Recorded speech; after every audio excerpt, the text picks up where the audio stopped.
so glad that you were able to join me today.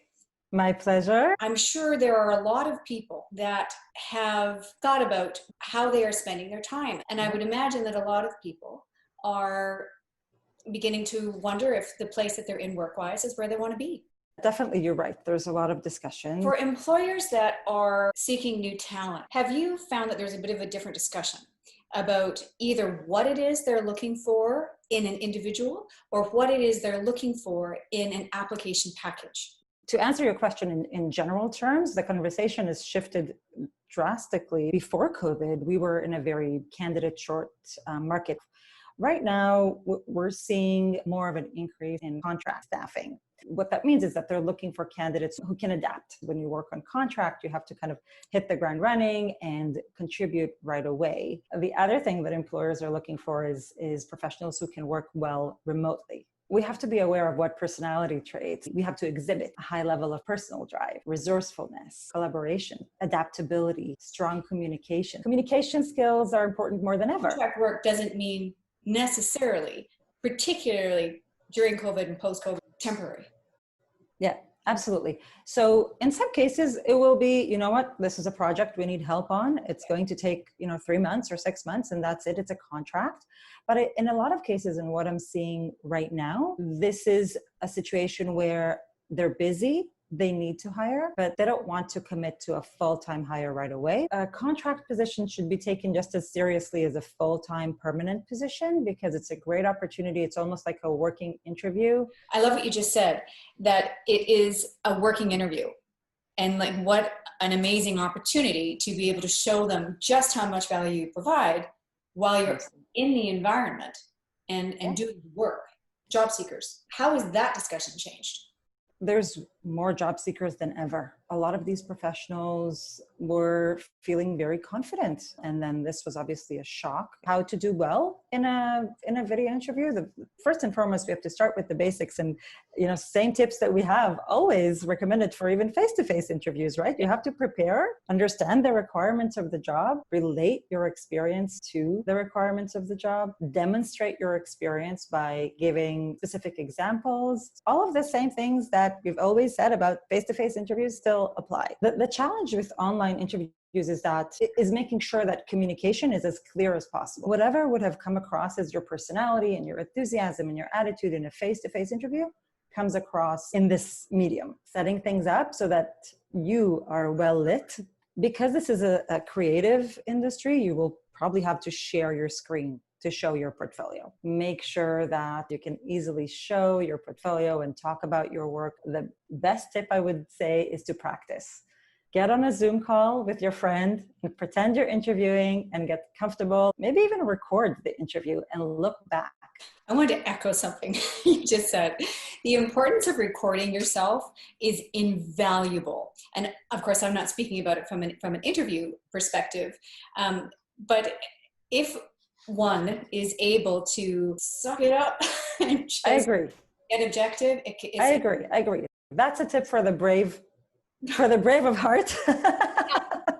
Even just practicing doing this and feeling comfortable with the situation so that the interview is not your first time. Love that. Make sure it's not your first time. Yeah. What is making the hiring process a little longer these days is the decision-making process. Employers are taking a little bit more time to make a decision. What is now kind of normal? There isn't a normal because some companies will post a position when they're ready to hire. So they will respond right away. Some companies will post a position knowing that in the near future, they will need to hire. They may not respond right away. The tip that I would say here is to not necessarily wait to get a response, to go ahead and follow up. Yeah. On your website, you talk about the importance of being able to effectively storytell, if you would be willing to share a little bit about what you mean by storytelling and how to make it compelling. The best way to demonstrate that you have a certain skill set, giving a specific example, you solved a problem, or you took initiative, or you suggested a new way of doing things. The person that's interviewing you can relate to that. In order to prepare for the interview, I would say to go back to your portfolio, to your project list, think about what was the situation to begin with? What was the result that you yourself or yourself and a team suggested and implemented? And what was the result? Practice telling that story. Yep. And it also goes back a little bit to what you were saying about not doing it for the first time. The more you prepare, I'm not talking about memorizing, the easier it will be. What are job seekers looking for? A safe work environment, stability, an employer that understands their personal circumstances, is in line with their career goals. I think all of us can appreciate how difficult it is for, mid and senior level career individuals. I cannot imagine what it is like for emerging talent. It's tough. There's been other generations in this industry and others who graduated into a recession.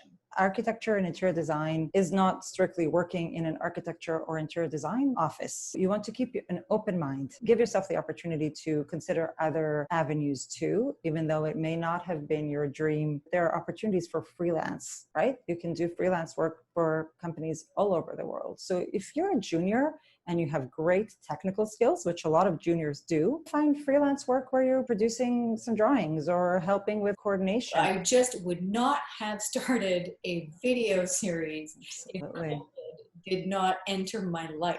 Absolutely. There's been an enormous learning curve to make that happen. It really is an opportunity to figure out what are the skills that we don't even think of that we can create or cultivate or learn or whatever that actually end up being cornerstones to how we do our jobs moving forward. And specifically with young people who are so beyond the older generations in the technology sphere. I don't even know what's possible and what they can be contributing. So actually, as tough as it is, and I'm not diminishing that, there's, I think, tremendous opportunity that comes naturally that would help them position themselves way further ahead when we come out around from this. Absolutely.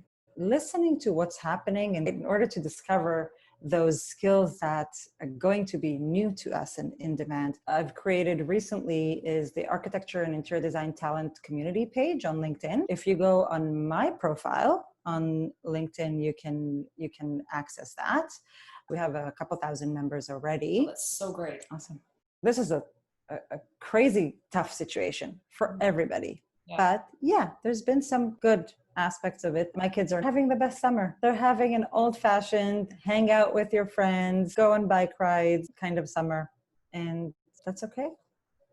Yeah. Totally okay.